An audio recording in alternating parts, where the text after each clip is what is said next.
Era l'any 1987. S'inaugurava l'Hospital Duran i Reynals de l'Hospitalet, l'únic a Catalunya monogràfic sobre el càncer.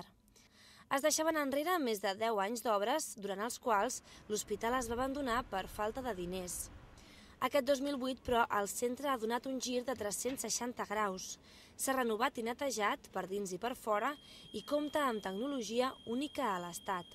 Encara, evidentment, hi ha moltes coses a fer, però jo crec que era una qüestió pendent encara el fet de que l'Institut Català d'Oncologia i l'Hospital Duran i Reynals tingués un acabament digne al que és al seu voltant.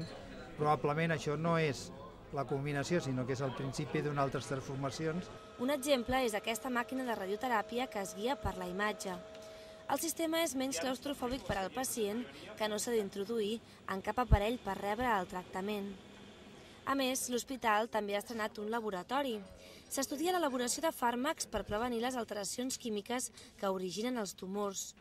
Tot plegat ha representat una inversió de més de 9 milions d'euros. En el període 2003-2006, un augment dels recursos destinats a la recerca sanitària molt important, amb un creixement acumulat durant tot aquest període pràcticament del 100%.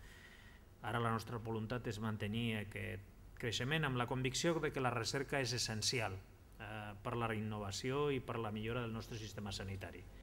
L'Hospital Duran i Reynals és la seu de l'Institut Català d'Oncologia. Està integrat dins el conjunt sanitari de l'Hospitalet, creat al voltant de l'Hospital de Bellvitge i que està en procés de renovació.